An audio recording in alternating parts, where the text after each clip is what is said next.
Жизнь Дайан Бисли была самой обычной.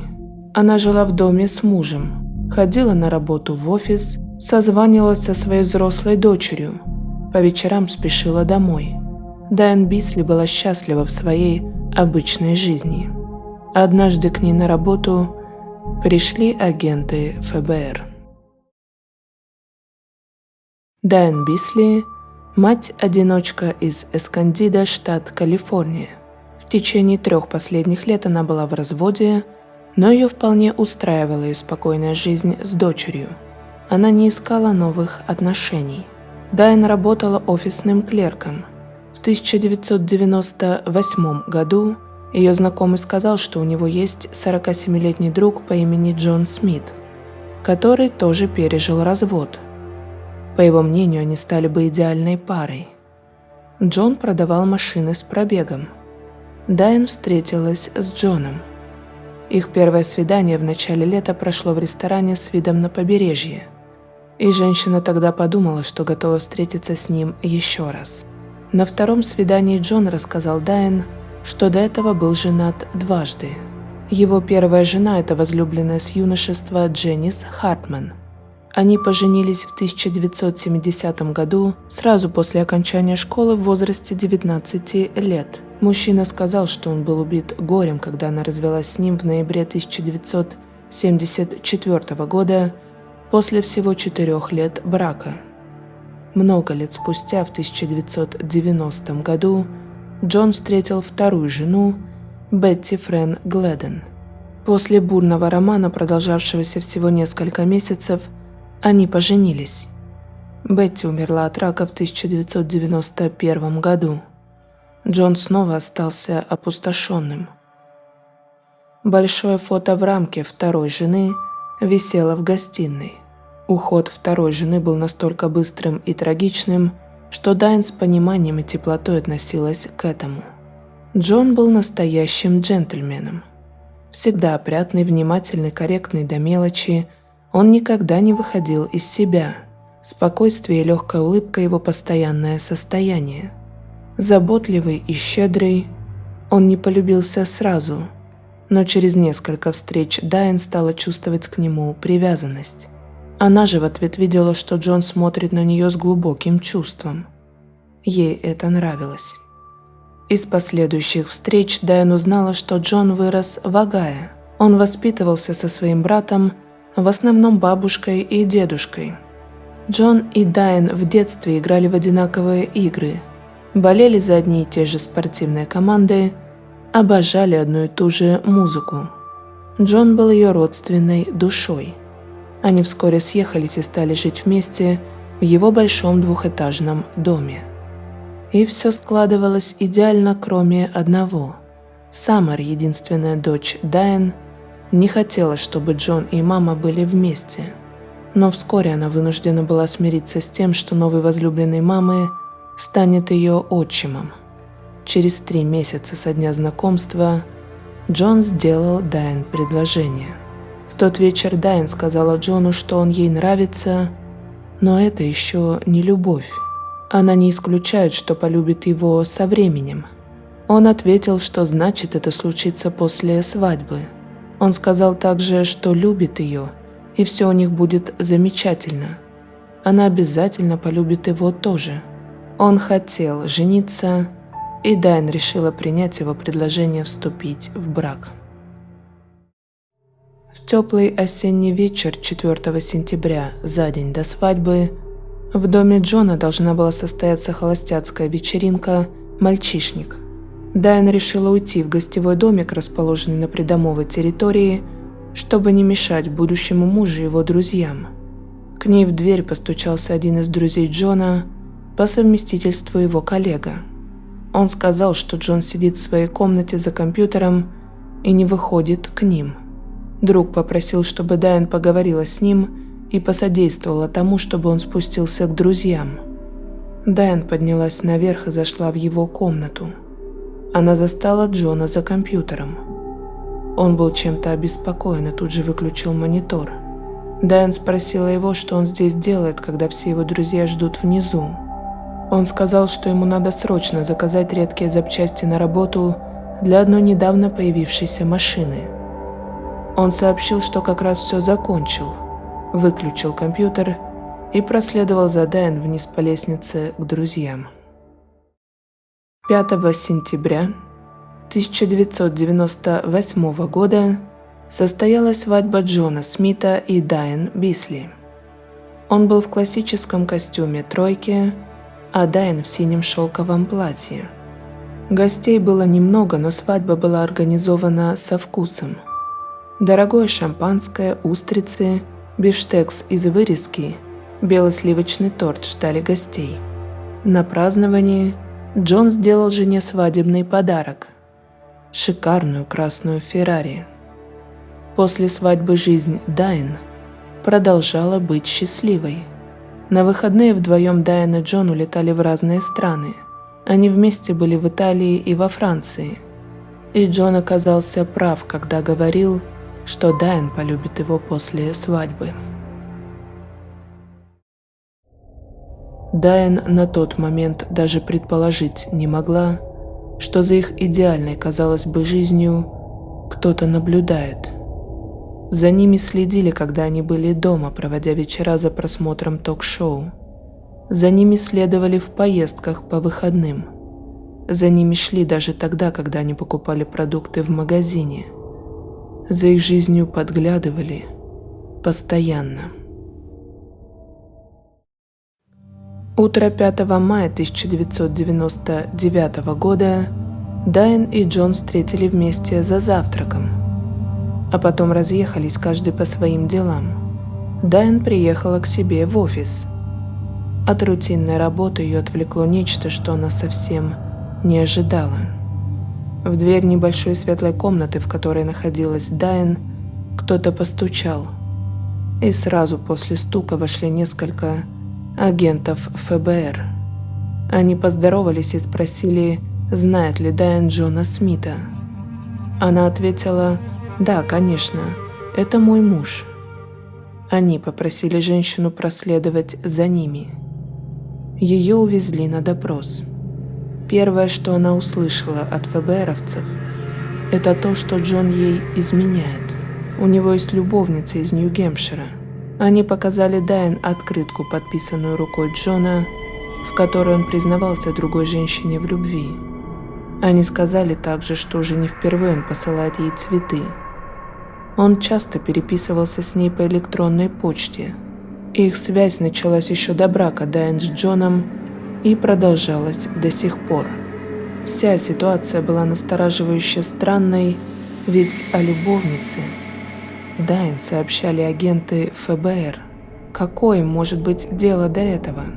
А потом они положили перед Дайан фото, которое ей было прекрасно знакомо. Это фото из гостиной.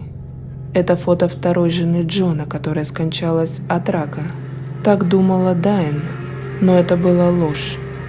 Вторая жена Бетти Френ Гледон пропала без вести. Неожиданно и при странных обстоятельствах, так же, как и первая жена Джона.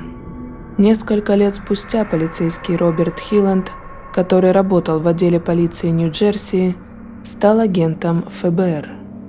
Он помнил о деле об исчезновении Бетти Френ Гледон и решил с новыми возможностями вернуться к нему. Изучая старое дело, ему было интересно узнать в первую очередь, где сейчас Джон, что он делает, женился ли он снова. Он собрал все полицейские записи в поисках ответов. Оказалось, Джон был пойман за превышение скорости в 1996 году. Это позволило ФБР проследить за Джоном до Калифорнии, куда он переехал, и они обнаружили, что он женился на Дайан.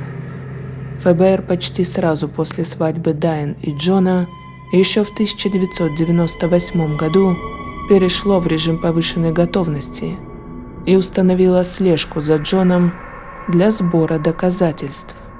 После года наблюдения за Джоном и Дайан, агент Хилан наконец решился связаться с Дайан. Теперь он находился перед ней и начал рассказывать страшную правду про ее мужа. Джон Смит Женился на Дженнис Хартман 30 июня 1970 года, когда им обоим было по 19 лет. После окончания школы пара села на его мотоцикл, и они пропали на некоторое время, а вернулись уже как муж и жена. Они начали жить вместе. Их брак был тяжелым. Он длился 4 года. Все это время пара постоянно скандалила. Словесные перепалки перешли к избиениям. Семья Дженнис опасалась за ее безопасность, заметив синяки на ее лице и руках. Родные советовали ей уходить от Джона. Дженнис оставила Джона в 1974 году, намереваясь развестись с ним. Она устроилась танцовщицей в бар, резко поменяв свою жизнь.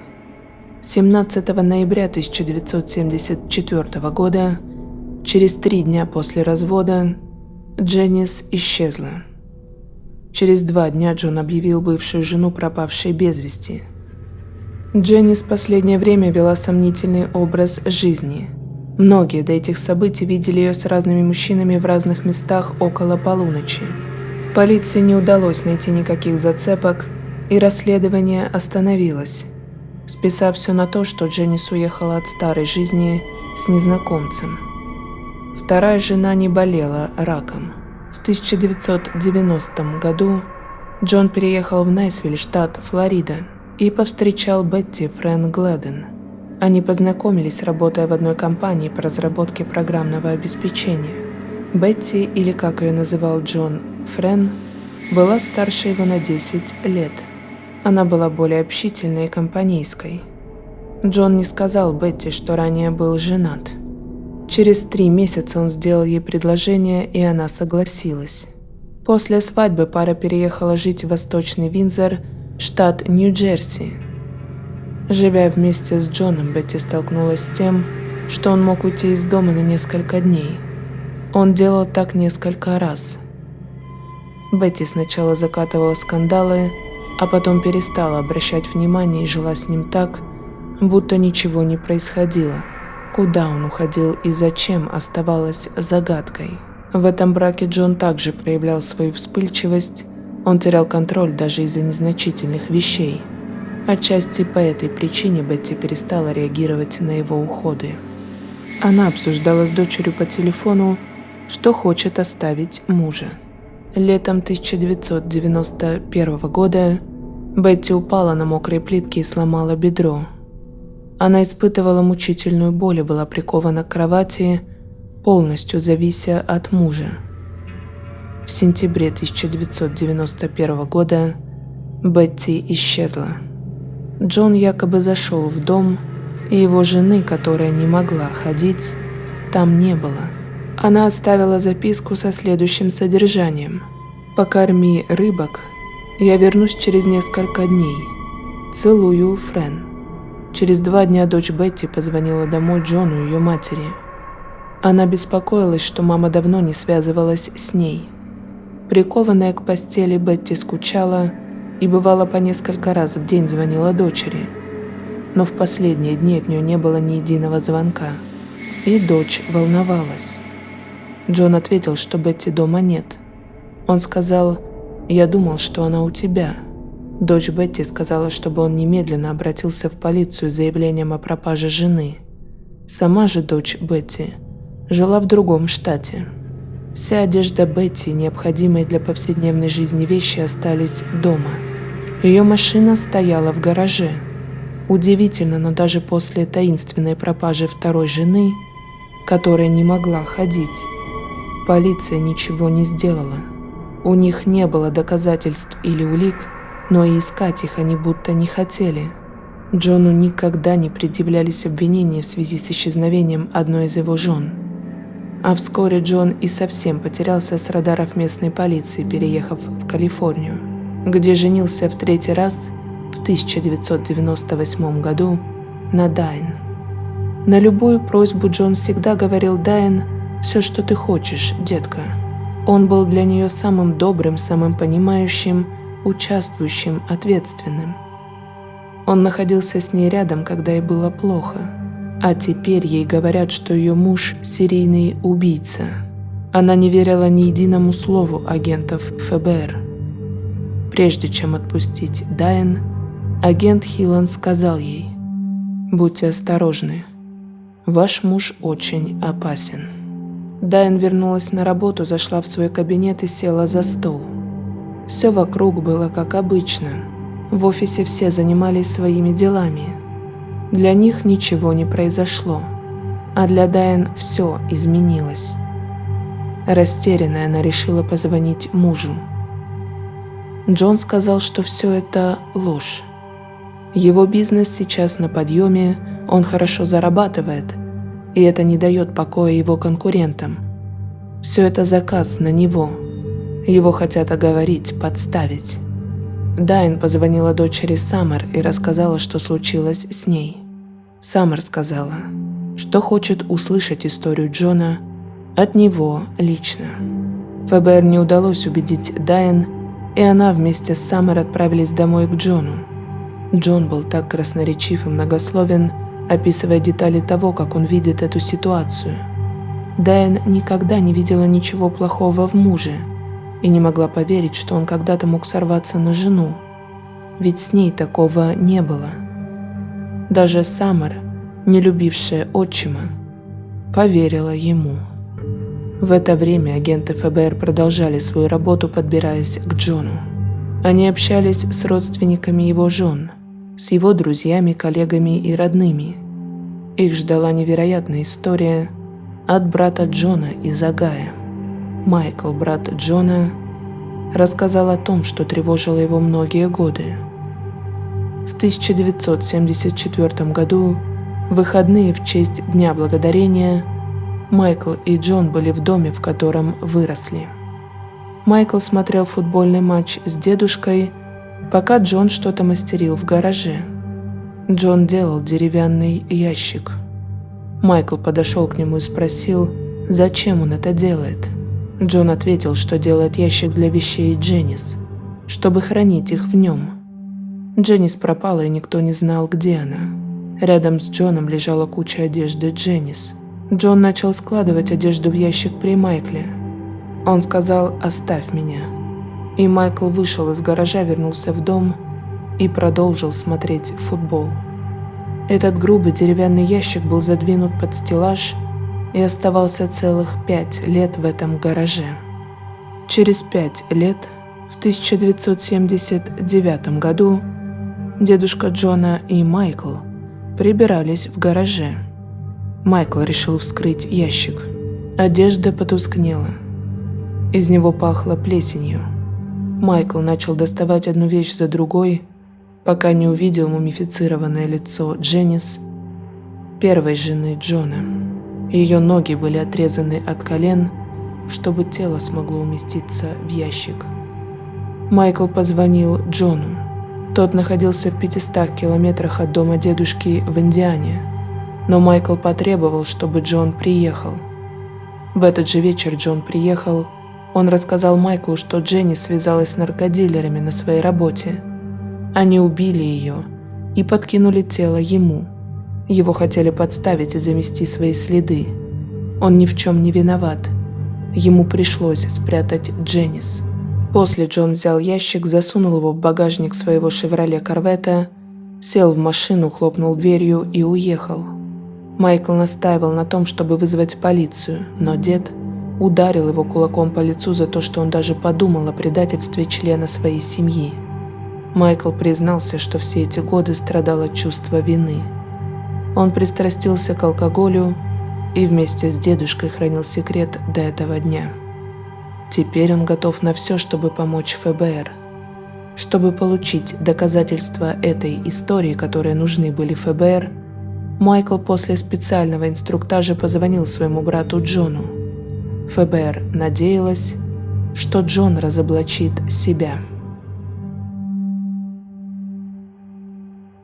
Hello. Hey, I got serious deep here, John. I'm going there to New York, and I'm going to tell them the truth. That's exactly what I'm going to do. I'm going to tell them that we seen you build a box. Granddad and I opened the box. We found Jan in it. You know, that's what I'm doing. I cannot see any other way out of it. I am not gonna go to jail for you, John. No, I was expected to. Okay. Then here's the best part. Okay. I get to do a polygraph test the next day. You do? Yes, I do. Okay. So I'm not going there to lie. No, I don't expect you to. Yeah, it's real simple. Okay. Yeah, I don't know what else to say to you. Well, I don't either. Джон не сказал ничего инкриминирующего в том телефонном разговоре. В это время Дайн продолжала жить с Джоном. Ничего не изменилось в его поведении. Они в перерыве рабочего дня решили вместе пообедать в своем любимом ресторане. И вот тут Дайн заметила впервые, что с Джоном что-то не так. Он сильно нервничал. После обеда на прощание он сказал: «Я буду ждать тебя дома». Вечером после работы Дайн прибыла домой. Но дома Джона не оказалось. Он исчез. На следующий день ей позвонил агент Хилленд, они потеряли Джона. ФБР хотела знать, где он находится, но Дайн не могла им в этом помочь. В этот же день Дайн позвонил Майкл, брат Джона. Дайн разговаривала с ним впервые. Он тоже задавался вопросом, куда пропал Джон, но женщина действительно не знала, где ее муж. Тогда Майкл сказал: «Дайн, я боюсь за твою жизнь». Через 3 дня Джон вернулся. Дайн была дома вместе с дочерью. Он рассказал им, что ФБР вызвало его на допрос, его пытали, держали без еды и воды. Они хотели, чтобы он признался. Конечно, это была ложь. Он искал сочувствия и понимания от Дайн, но он опоздал. Дайн приняла опасное решение помогать ФБР, чтобы привлечь мужа к ответственности. Она осталась в его доме как ищейка и как приманка. Когда Джон уходил на работу, она вместе с Саммер искала все, что могло быть подозрительным в карманах мужа, в его комнате и на его компьютере.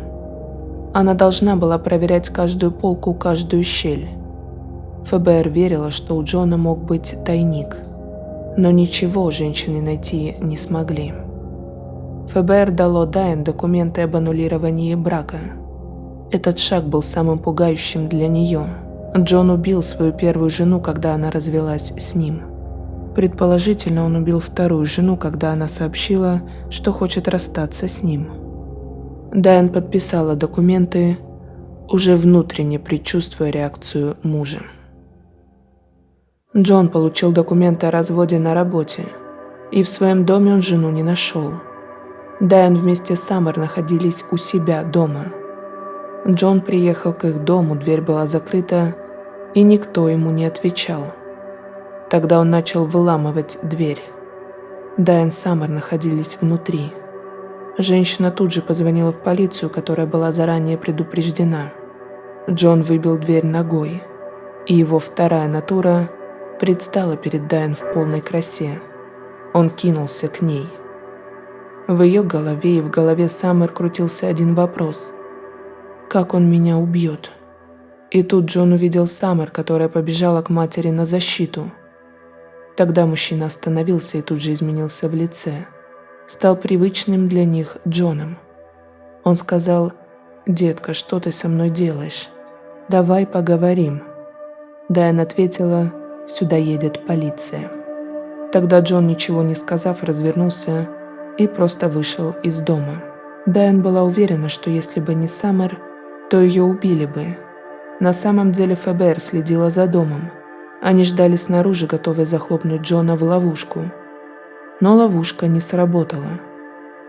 Джон не поддался своему гневу. Джон начал присылать Дайн цветы, огромные букеты каждый день. Дайн боялась своего бывшего мужа и больше не вступала с ним ни в какой контакт. Джон продолжал находиться под следствием ФБР.